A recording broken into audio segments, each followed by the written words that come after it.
പരീക്ഷാകാലമാണ്. പ്രിയപ്പെട്ടവരെല്ലാം ഒരുപാട് ആശങ്കയിലാണ്. എങ്ങനെ പരീക്ഷയെ അഭിമുഖീകരിക്കണം, അല്ലെങ്കിൽ പരീക്ഷയിൽ എങ്ങനെ നല്ല മാർക്ക് വാങ്ങിയെടുക്കാം, അങ്ങനെ പരീക്ഷ. അപ്പോൾ ഇവിടെ പറയുന്നത് പരീക്ഷയെ പറ്റിയൊന്നുമല്ല.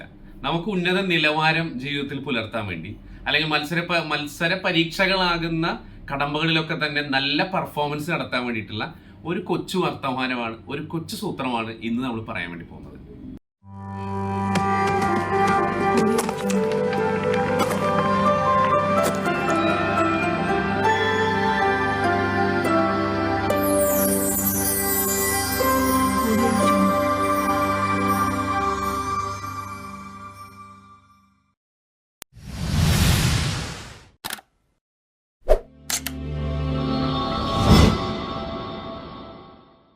നമസ്കാരം, ബിനോജ് മാഷ് VC ടോക്സിന്റെ പുതിയ വർത്തമാനത്തിലേക്ക് എൻ്റെ പ്രിയപ്പെട്ട കൂട്ടുകാർക്ക് ഹൃദയം നിറഞ്ഞ സ്വാഗതം. ഇന്ന് പറയാൻ വേണ്ടി പോകുന്ന വിഷയം എന്ന് പറയുന്നത്, ജീവിതത്തിൽ വരുന്ന മത്സര പരീക്ഷകളിൽ ഒക്കെ നമുക്ക് എങ്ങനെ ഏറ്റവും നല്ല പെർഫോമൻസ് നടത്താം, എങ്ങനെ ഉന്നത നിലവാരം പുലർത്താം എന്നുള്ളതാണ്. അതിന് പരീക്ഷയുമായി ബന്ധപ്പെട്ട മറ്റു സൂത്രങ്ങളൊന്നുമല്ല, മാനസികമായ 1-2 സൂത്രങ്ങളാണ്, അല്ലെങ്കിൽ 3 Hകളെ പറ്റിയാണ് ഞാനിന്ന് പറയാൻ ആഗ്രഹിക്കുന്നത്. ഈ 3 Hകൾ എന്ന് പറയുന്നത് നമ്മളുടെ നിലവാരം, പരീക്ഷകളിലെ മാത്രമല്ല ജീവിതത്തിന്റെ തന്നെ നിലവാരം മാറ്റാൻ കാരണമായിട്ടുള്ള 3 Hകളാണ്. ആ 3 Hൽ ഏതൊക്കെയാണ് ഏറ്റവും പ്രധാനപ്പെട്ടത് എന്നുള്ളതാണ്. അതിൽ ഏറ്റവും പ്രധാനം എന്ന് പറയുന്നത് നമ്മളുടെ ഹയർ തിങ്കിങ് എന്ന് പറയും, അല്ലെങ്കിൽ ഹയർ ഓർഡർ തിങ്കിങ് എന്ന് പറയും. ചിന്ത നമുക്കറിയാം മനുഷ്യന്റെ അത്രമേൽ പ്രധാനപ്പെട്ടതാണ്.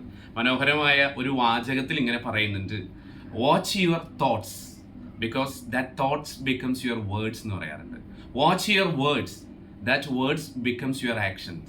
Watch your actions because that becomes your habits എന്ന് പറയാറുണ്ട്. Watch your habits because that becomes your characters എന്ന് പറയുന്നുണ്ട്. Watch your character because that becomes your destiny എന്ന് പറയുന്നുണ്ട്. നോക്കൂ, എവിടെ നിന്നാണ് വരുന്നത്? ചിന്തയിൽ നിന്നാണ്. അപ്പൊ നമ്മളുടെ ചിന്തയാണ് ഏറ്റവും പ്രധാനപ്പെട്ടത്. ഗാന്ധിജി പോലും പറയുന്ന മനോഹരമായ വരികളുണ്ട്. ഗാന്ധിജി പറയുന്നുണ്ട്, ഒരു മനുഷ്യൻ എല്ലാ സമയത്തും എന്തായി തീരണമെന്ന് ചിന്തിച്ചുകൊണ്ടിരിക്കുന്നുവോ അയാൾ അതായി തീരുമെന്നുള്ളതാണ്. സത്യം പറഞ്ഞാൽ ഇത് മനസ്സിന്റെ ഉപബോധ ശക്തിയുടെ ഏറ്റവും നല്ല ഉദാഹരണമാണ്. നമ്മൾ എന്താണോ ചിന്തിക്കുന്നത് അതിലേക്ക് നമ്മൾ എത്തും എന്നുള്ളത്. നമ്മൾ എല്ലായ്പ്പോഴും ദാരിദ്ര്യത്തെ പറ്റി ചിന്തിക്കുന്ന ആളുകളാണെങ്കിൽ നമ്മൾ ദരിദ്രനാവും. നമ്മൾ എല്ലായ്പ്പോഴും ദുഃഖത്തെ പറ്റി മാത്രം ചിന്തിക്കുകയാണെങ്കിൽ നമ്മൾ സദാസമയം ദുഃഖിതരായിരിക്കും. നമ്മൾ വിജയത്തെ പറ്റി ചിന്തിക്കുന്നവരാണെങ്കിൽ നമ്മൾ വിജയത്തിലേക്ക് നീങ്ങുമെന്നുള്ളതാണ്. നമ്മൾ സന്തോഷത്തെ പറ്റിയാണ് എപ്പോഴും ചിന്തിക്കുന്നതെങ്കിൽ നമ്മൾ സദാ സന്തോഷവാനായിരിക്കും. ഇങ്ങനെ ചിന്തയ്ക്ക് നമ്മളുടെ ജീവിതത്തിൽ അത്രമേൽ പ്രാധാന്യമുണ്ട്. അവിടെയാണ് നമ്മൾ ഒന്നുകൂടി ഉയർത്തി പറയുന്നത് ഹയർ ഓർഡർ തിങ്കിങ്, അല്ലെങ്കിൽ ഹയർ തിങ്കിങ് എന്നുള്ളത്. ചിന്തിക്കുമ്പോൾ നമുക്ക് ഔന്നത്യത്തിൽ ചിന്തിക്കുക എന്നുള്ളതാണ്. ഇപ്പോൾ ഈ അടുത്ത കാലത്ത് വന്ന വാർത്തകളൊക്കെ ഉണ്ട്. കുസാറ്റ് പോലെയുള്ള യൂണിവേഴ്സിറ്റികളിലേക്ക് പ്രവേശനം വരുന്നു, അല്ലെങ്കിൽ JNU അടക്കമുള്ള, ജാമിയ മിലിയ അടക്കമുള്ള ഹിന്ദു ബനാറസ് യൂണിവേഴ്സിറ്റി പോലുള്ള അടക്കമുള്ള യൂണിവേഴ്സിറ്റികളിലേക്കൊക്കെ പ്രവേശനം ആരംഭിച്ചിരിക്കുന്നു. ഇതുമാത്രമല്ല, നമ്മളുടെ രാജ്യത്തുള്ള IITകളിലേക്ക്, NITകളിലേക്ക്, NIFTകളിലേക്ക്, NIDയിലേക്ക്, ഇങ്ങനെ വളരെ പ്രസിദ്ധമായ സർവകലാശാലകളിലേക്ക്, സ്ഥാപനങ്ങളിലേക്കൊക്കെ അഡ്മിഷൻ ആരംഭിക്കുന്നു. നമ്മുടെ കുട്ടികൾക്ക് എന്തുകൊണ്ട് ഇവിടെയൊക്കെ പഠിക്കണമെന്നുള്ള ചിന്ത രൂപപ്പെടുത്തിക്കൂടാ? അല്ലെങ്കിൽ നമ്മളാകുന്ന എല്ലാവർക്കും ഈ രീതിയിലായിരിക്കണം നമ്മളുടെ ചിന്ത. എപ്പോഴും ഏറ്റവും ഉയർന്ന തലത്തിലേക്ക് ചിന്തിക്കുക എന്നുള്ളതാണ്.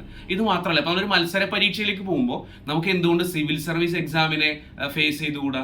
നമുക്ക് എന്തുകൊണ്ട് KS പോലെയുള്ള മത്സര പരീക്ഷകളെ പറ്റി ചിന്തിച്ചുകൂടാ? അപ്പൊ ഏറ്റവും ഉയർന്ന തലത്തിലേക്ക്, ഒരിക്കലും ഒരു LDയിലേക്കോ LGSലേക്കോ മാത്രം ചിന്തിക്കുക എന്നുള്ളതല്ല, നമ്മുടെ ചിന്തകൾ എപ്പോഴും ഉയർന്നിരിക്കണം എന്നുള്ളതാണ്. ഇതാ ഞാൻ പറഞ്ഞത്, രാജ്യത്തെ മികച്ച സർവകലാശാലയിൽ പഠിക്കണമെന്നുള്ള ആഗ്രഹം, അല്ലെങ്കിൽ IIST പോലുള്ള സ്ഥാപനങ്ങളിൽ പോയി പഠിക്കണമെന്നുള്ള ആഗ്രഹം, അങ്ങനെ നമ്മുടെ ചിന്തകൾ എല്ലായ്പ്പോഴും ഏറ്റവും ഉയർന്ന ചിന്തകളാക്കി നിർത്തുക എന്നുള്ളതാണ് ഏറ്റവും പ്രധാനപ്പെട്ട ഒരു സൂത്രം എന്ന് പറയുന്നത്, ഒരു കാര്യം എന്ന് പറയുന്നത്.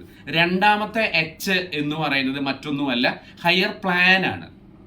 ഹയർ പ്ലാൻ എല്ലാവർക്കും ഉണ്ടാക്കാൻ വേണ്ടി പറ്റും. പ്ലാനിനെ പറ്റി പറയുമ്പോൾ നമുക്കറിയാം, പ്ലാൻ എന്ന് പറയുന്നത് അത്രമേൽ പ്രധാനപ്പെട്ടതാണ്, അല്ലെ? നമ്മൾ പറയും an hour of plan saves your 10 hours of doing എന്ന് പറയും.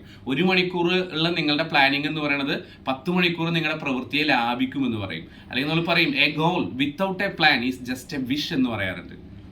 ഓക്കെ, അതുപോലെ തന്നെ നമ്മൾ പറയുന്ന മറ്റൊരു കാര്യമാണ്, if you are failed to plan then you are planning to fail എന്ന് പറയും. നിങ്ങൾ എപ്പോഴും പ്ലാൻ ചെയ്യാൻ പരാജയപ്പെടുകയാണെങ്കിൽ പിന്നെ നിങ്ങൾ അതിന്റെ അർത്ഥം എന്ന് പറയുന്നത് നിങ്ങൾ ഫെയിൽ ചെയ്യാൻ പ്ലാൻ ചെയ്യുക എന്നുള്ളതാണ്. That is, if you are fail to plan then you are plan to fail. അപ്പോൾ ഇങ്ങനെ പ്ലാനിങ് എന്ന് പറയുന്നത് നമുക്കറിയാം ജീവിതത്തിൽ അത്രമേൽ പ്രധാനപ്പെട്ടതാണ്. അപ്പോൾ ഈ ഉയർന്ന ചിന്തയ്ക്ക് അനുസൃതമായ നല്ല ആസൂത്രണം നമ്മൾ എല്ലാ കാര്യത്തിലും നടത്തണം എന്നുള്ളത് വളരെ പ്രധാനപ്പെട്ടതാണ്. ഓക്കെ, അപ്പോൾ അതാണ് രണ്ടാമത്തെ എച്ച് എന്ന് പറയുന്നത്, ഹയർ പ്ലാനിങ് എന്ന് പറയുന്നത്. മൂന്നാമത്തേത് അത്രമേൽ പ്രധാനപ്പെട്ടതാണ്. ഈ രണ്ടിൻ്റെയും ചുവട് പിടിച്ച് അല്ലെങ്കിൽ ഈ രണ്ടും ഏറ്റവും മികച്ചതായി മാറണമെന്നുണ്ടെങ്കിൽ അതിൻ്റെ കൂടെ നിൽക്കുന്ന ഒന്നാണ് മറ്റൊരു എച്ച്, അത് ഹാർഡ് വർക്കിംഗ് ആണ്.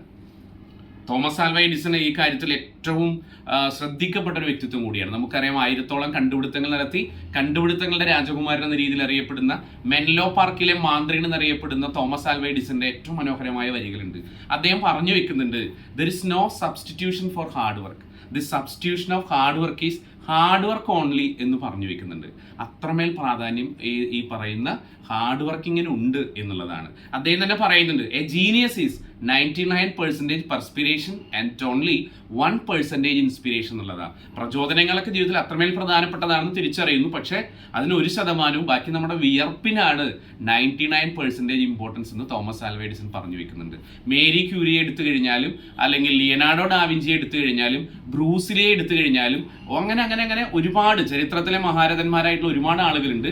അതിനപ്പുറത്തേക്ക് ഇങ്ങോട്ട് വന്നാൽ ക്രിസ്ത്യാനോ റൊണാൾഡോയെ പോലെയുള്ള ആളുകൾ, വിരാട് കോഹ്ലിയെ പോലെയുള്ള ആളുകൾ, ഏറ്റവും കൂടുതൽ നമ്മൾ അത്രമേൽ തിരിച്ചറിഞ്ഞു കഴിഞ്ഞിട്ടുള്ള എലോൺ മസ്കിനെ പോലെയുള്ള ആളുകൾ, ഇവരൊക്കെ ഹാർഡ് വർക്കിന്റെ ജീവിച്ചിരിക്കുന്ന ഏറ്റവും നല്ല ഉദാഹരണങ്ങളാണ്. അപ്പോൾ നമുക്ക് ഹാർഡ് വർക്കിംഗ് എന്ന് പറയുന്നതും വളരെ പ്രധാനപ്പെട്ടതാണ്. ഇത് മൂന്നും കൂടി ചേരുമ്പോൾ നമ്മൾ ഔന്നത്യമായ ചിന്തയിലേക്ക് നീങ്ങുമ്പോൾ അല്ലെങ്കിൽ നമ്മൾ ഹയർ പ്ലാനിങ്ങിലേക്ക്, നല്ല ഔന്നത്യമുള്ള ആസൂത്രണത്തിലേക്ക് നീങ്ങുമ്പോൾ അതിനോടനുബന്ധിച്ച് നല്ല ഉയർന്ന രീതിയിലുള്ള ഹാർഡ് വർക്കിംഗ് കൂടി ചേരുമ്പോൾ ജീവിതം വിജയകരമായിരിക്കും. പരീക്ഷകളിലെല്ലാം തന്നെ നമുക്ക് ഉയർന്ന പെർഫോമൻസ് നടത്താൻ വേണ്ടി പറ്റും. എല്ലാ മത്സര പരീക്ഷകളിലും നമ്മൾ വിജയിക്കുന്ന കാര്യത്തിൽ യാതൊരു തർക്കവുമില്ല. അപ്പോൾ എൻ്റെ പ്രിയപ്പെട്ട കൂട്ടുകാർ, ഈ 3 എച്ച് ജീവിതത്തിൽ ഒരിക്കലും കൈവിടാതിരിക്കുക. ഒന്ന് ഹയർ ഓർഡർ തിങ്കിങ് എന്ന് പറയുന്നത്, മറ്റൊന്ന് ഹയർ പ്ലാനിങ് എന്ന് പറയുന്നത്, മറ്റൊന്ന്